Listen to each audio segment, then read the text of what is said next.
Next speaker is Ethan Smith. Ethan is a CEO of a healthcare marketing agency, and he's looking around as if it's not him, but it's him. I first met Ethan, well, I didn't really meet him, but I heard his keynote speech at the International OCD Foundation conference, and his speech was, the speech was very powerful, and I share it with a lot of families who are struggling to know what to do with their loved ones who have OCD. Ethan also, this is very important, he's an actor, and he was on the very first episode of Dexter as, you were a victim, right? Yep, as a victim, so yay. Anyway, Ethan has lived with OCD since he was a child, and he is an advocate for the International OCD Foundation, and thank you, Ethan. Hand it over to you.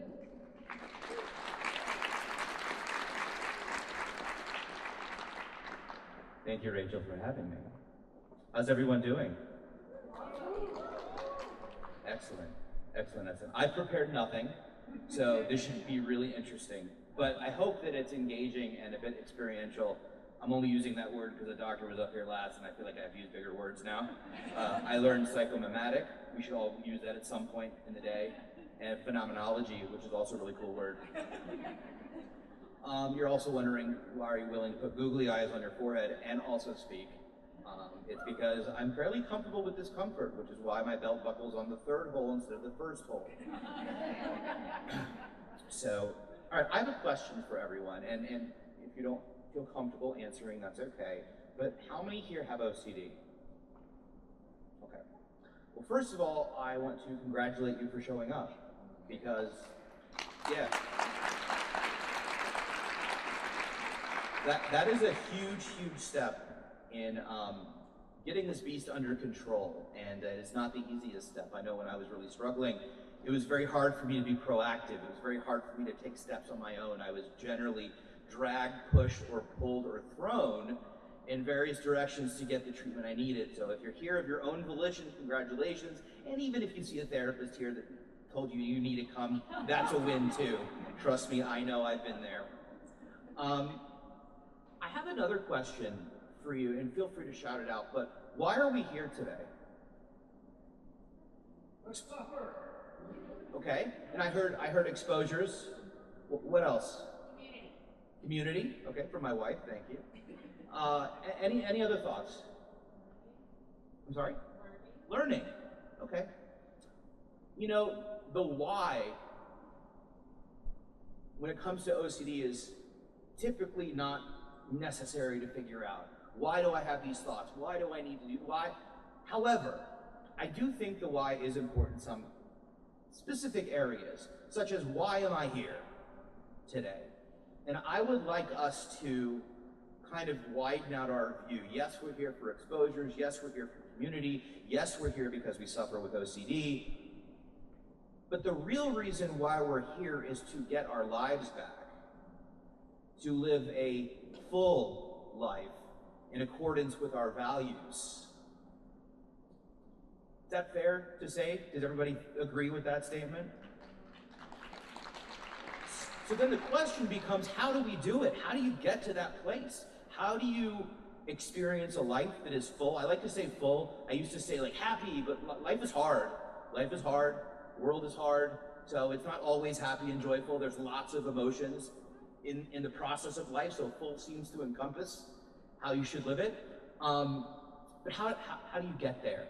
How do you get to that place? What if you're stuck? What if you're doing these exposures all the time and you're not noticing a difference, or maybe subtle changes, and you're really judgy with yourself because you're playing referee and you're like, I'm not doing very good, and everybody's like, you're doing great. And you're like, no, I know. You don't know, you're not an expert, neither am I. All right, so we'll take you back. So as Rachel said, I had it very early on. You know, I'm sure the doctors can speak to it better as far as like whether it's genetic, you know, it's bioneurological, all of those things, right? But as far as I can remember, I was born with OCD because as soon as I could form relatively cohesive thoughts, I was worrying about something. In kindergarten, I was worried that my mom was going to look up at the sun and go blind during an eclipse, so I refused to go to school. And I wanted to watch her, make sure she didn't look at that sun, and she didn't. She could see to this day. I credit myself. As I got older, it started to manifest in other ways. It was kind of what I like to call traditional in its sense. It was about symmetry and magical thinking, and I had fear of vomiting and all kinds of stuff. And I was doing tons of physical rituals, 5, 6, 7 years old, trying to keep these bad things from happening. As I got older, it kind of shifted, and it's really tough to encompass 30 years in 10 minutes, but I have other stuff I want to talk about, so we'll do our best. But as I got older, it kind of shifted to health anxiety. Back in the day, they called it hypochondriasis, but they don't say that anymore. But so what does that mean? Well, I was constantly taking my temperature, upwards of 100, 200 times a day. I was afraid that a fever was meningitis, a headache was brain tumor, and wherever I went, I was just terrified of getting sick. I lived at the doctor's office. Please test me, please check me, please tell me that I'm okay. Ironically, I pulled one of the bad fortunes and it said, your doctor's gonna give you bad news. And I was like, great, thank you. I also pulled the death card in the tarot thing, so we're hitting 2 for 2 today. We'll talk about psilocybin in a minute after today. No, I'm kidding. As I continued to grow up, life became a lot harder. Now, keep in mind, I started seeing a psychologist and a psychiatrist when I was 6 years old. My parents knew something was up. And by the time I was 14, I was officially diagnosed with OCD. I'm not afraid to say I'm 47 years old. I will turn 48 in about 2 weeks. And so this was kind of a weird time to have OCD because it wasn't really known, but it was sort of being, ERP was being developed in 1982, 83, 84 by Dr. Foa and Jonathan Grayson, and kind of things sort of, so I was in this weird, I was in a weird void of OCD. So when I got diagnosed, I was immediately put on Prozac, and then went into talk therapy, which, as we know, it's psychodynamic therapy. It's a great treatment, just not necessarily for OCD. And throughout the course of my high school and college years, I probably saw 10 therapists, multiple psychiatrists. I was on every SSRI you could think of, and other medications too. And my symptoms just got worse, worse, and worse. I was at college for 3 months, and then dropped out because of the OCD. So I relate to that. It's kind of fun now because I work in healthcare. I'm meeting with doctors all the time. They're asking my opinion. I'm like, that's hilarious. I'm at Yale, and they're like, what do you think? I'm like, well, I put a doctor on CSI Miami in 2003. This be equipped to answer this question. But the bottom line is OCD can be a malignant disorder. It can be a malignant disease. And as you get older, and as you grow into yourself as an individual, at least in my case, my OCD got worse. It became so much harder for me to function. And yes, I missed out on spending the night out with kids, my friends as a kid, or going to sleepaway camp. I missed out on college. I was scared to leave my parents because I was afraid they were gonna die or something was gonna happen to me. So I stayed close by. And while I kind of lived inside of this box, I was acting at the time. I no longer act. Was also a professional model. That's a lie, I can't say that anymore.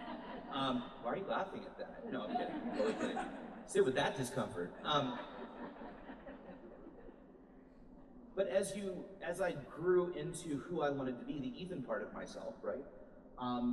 It just got really hard to function because I couldn't grow out of the box that OCD had put me in. And at the time, I really thought OCD was my identity. I thought I was born this way, I was broken, my brain was broken, and that, like, I had conversations with my parents about, yep, this is just gonna be your life, you're gonna live with us the whole time. And for lack of a better word, I was handicapped. I know that's not a, sorry, Katie, handicap. So what did that mean? Well, at the age of 31, I was completely bedridden and unable to function. I was scared to feed myself or drink water because I was afraid I was gonna poison myself accidentally. I was afraid I was gonna hit my head and cause a brain bleed, so I actually was like, keeping my hands behind my back, and I would just lay in bed on my hands to protect myself, and ended up in a psychiatric hospital, and they diagnosed me as psychotic. It was OCD the whole time, but I believed so intently in my OCD thoughts that when somebody would ask me something, I would say, it's definitely gonna happen. Now, I didn't actually believe it was definitely gonna happen, but I was just too afraid to listen to that small little voice that was telling me the truth, and I was really listening to that loud screaming voice that was OCD. Anyway, at about 31 years old, I finally found a treatment provider about 20 minutes away from my house that did this thing called exposure response prevention, which strangely I'd never heard of, despite being with a billion therapists and a billion psychiatrists. And I started on the journey of getting better, which is a story in and of itself. I was there for 5 sessions a day, 5 days a week for 8 months. I was then sent to the OCD Institute at Harvard, where I was there for 2.5 months before I was kicked out for faking an accident and diving in a snowbank pretending I had a head injury because I wanted to get a CAT scan to make sure I was okay. And then I was kicked out of there and basically just sort of cut off from everybody. It was a very extreme intervention where I was asked to just be in a strange city, live on my own, no contact with my family and my parents. They were dead to me. And if you want therapy, you have to come to us. We're no longer going to do ERP. You already know everything you need to do. We're going to teach you acceptance commitment therapy and dialectical behavioral therapy. And it was tough. And I'll just preface, that was my journey. That is not your journey. When I first started telling the story, like I had mothers going like, my kid's 8 years old, so I just kick him out on the street? I'm like, no, definitely not. So I always couch that story. But this is where it gets interesting. So my story is a cautionary tale. If you're in treatment, if you're here today, you're already way ahead of me. But I like to tell the story. It's important because I think if I can get better, everyone else can too. And better doesn't necessarily mean I'm sitting up here, I'm actually standing up here with no intrusive thoughts. You know, I don't ever compulse, I do. But for the most part, life is pretty kick-ass. Did I say? Anyway. What shifted for me? So in my case, I was so married to the OCD, I was so stuck on it, what's called overvalued ideation. The OCD thoughts were so high that I just couldn't listen to anything else. And I was terrified of what we call making the shift, shifting, surrendering over to the treatment. I'd been doing ERP for close to a year. I wasn't seeing much gain. I didn't think it worked. I thought it was BS. I was like, this ERP stuff is crap, you know? And when I got sort of put on my own, and I was by myself, laying in a bed in a house I found on Craigslist in Boston, which was in a questionably iffy area of town, and I realized no one was coming to save me. No therapists, no parents, no families, and I had to actually do something for myself. I asked myself, what do you want from this? And things became very clear. I had two choices. I could choose to live or not live. And I really didn't want to die. I absolutely didn't. But suddenly, left in that position, where nobody was going to come and feed me, no one was going to clothe me, no one was going to pay my bills, no one was going to do anything for me, I had to do it for myself.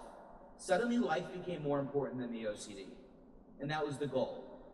And once that happened, I asked myself, all right, well, if I lay here, I'm definitely going to die.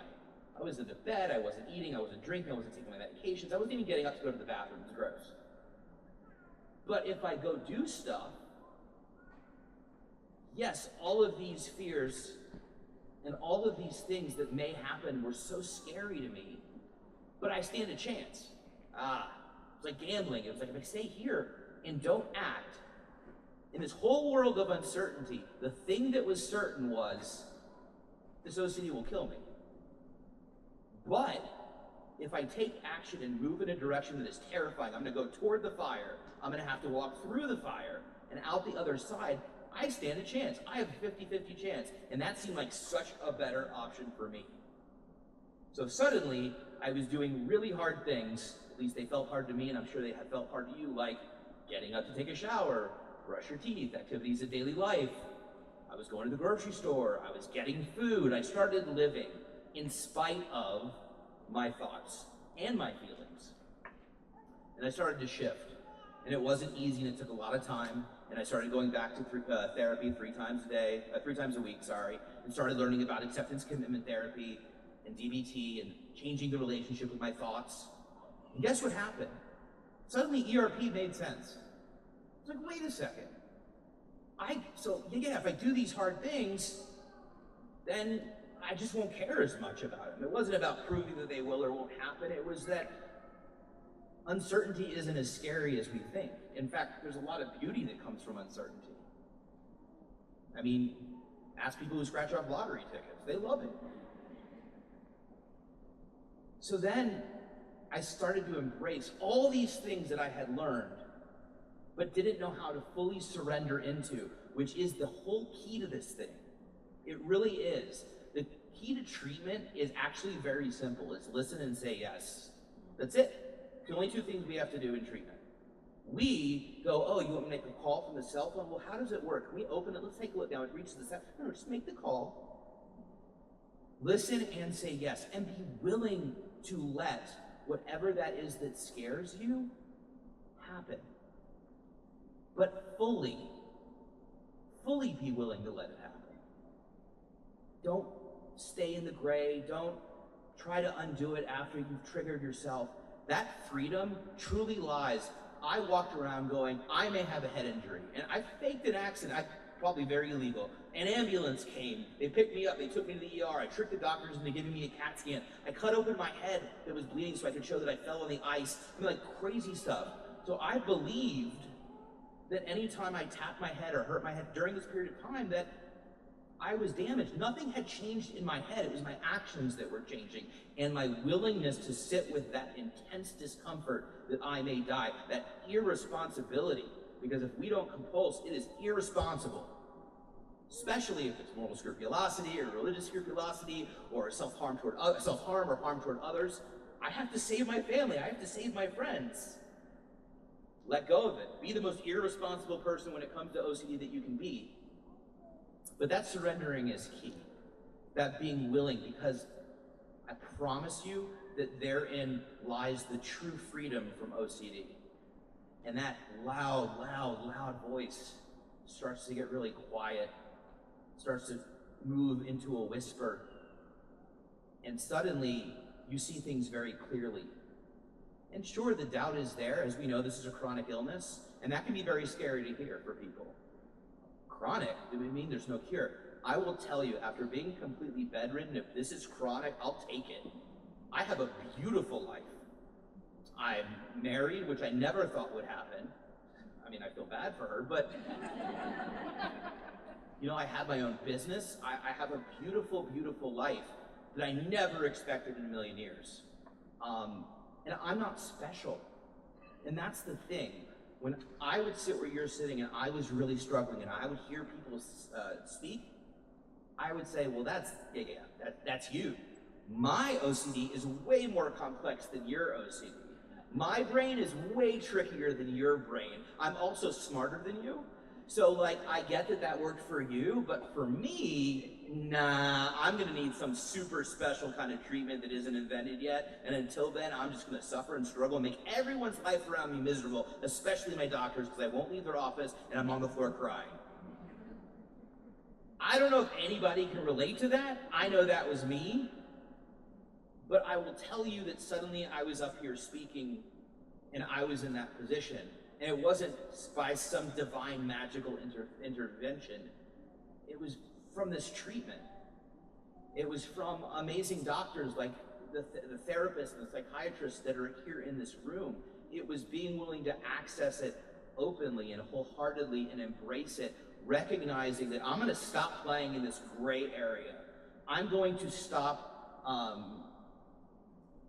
trying to, I can't think of the word. I hate when I'm speaking, I can't think of the word. Anyway, negotiate with OCD. Don't negotiate with it. It's so hilarious because you learn, oh, I have OCD, I'm a black and white thinker. I'm a very black and white thinker, and I'm sure you can relate too. But you know what isn't? And most times you want to find the gray, I'm a firm believer that you should be black and white about therapy. Do it or don't do it. Have a goal, and I'm not saying do it perfectly. I'm not saying don't take 2 steps forward and 1 step back. All I'm saying is go into it with the mindset that freedom is just ahead. Because when you're in that mindset and when you work toward that, that is where the real magic happens. And I will tell you the last piece, which is that real serenity, which is a word that I never thought I would say, let alone feel. And that real peace and that freedom from OCD is really in that last 10% of therapy. See, I used to think because I would go from functioning to not functioning, and that was my pattern for the first 31 years of my life. I thought when I was functioning, I was well.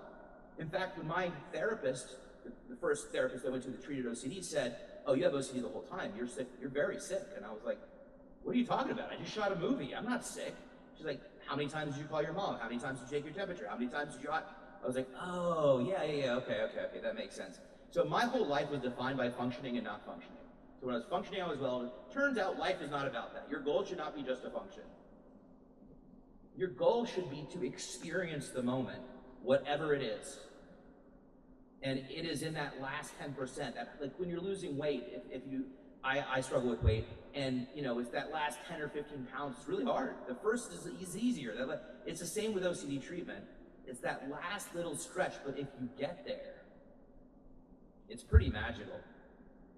And again, Katie and I went to the Moraine Valley at Estes Park yesterday. I love Estes Park. I used to go when I was a kid.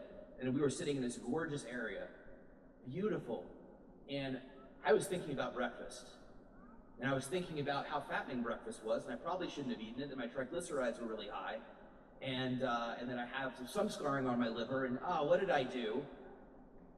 So, and I'm an open book when it comes to my story, and I tell you that why, because I just want to impart it's very easy to sit up here and talk about this. It's hard to do it. It is. It takes a lot. But we all have the same inner strength and power. We're all individuals with OCD. We have above average intelligence, above average creativity, above average imagination. We are so much better than anywhere in this room that doesn't have OCD. Just saying. But I tell you that because it's not perfect. Would I have liked to have been there yesterday and been totally 100% present, looking at the majesty of the Rocky Mountains and being in a super spiritual place? Sure, but I wasn't. And that's okay. I was there 50%, and I'll take that. Because the fact that I left my house, got on a plane, flew to Colorado, booked in a hotel with my wife, drove up 2 hours, which she made me take the top down in an SUV and I couldn't see behind me, and it was terrifying. I mean, it was a Bronco, but like the Outer Banks edition, and she was like, it wasn't a remote, you had to take off the window, very out of my comfort zone. Like with me, it's exposure. I'm a planner, and it really threw me. That was the biggest exposure. But the point is, like, okay, so I wasn't 50% there, but I was there. That is the win of the century. So, I know, wow, right at 20 minutes. Yes, perfect, perfect, nailed it. I'll be around after the talks for questions. If you guys will talk, if you have questions, I will be here afterwards, but thank you so much for having me. Thank you, Dr. Davis, for having me, and for Angela. This was fun.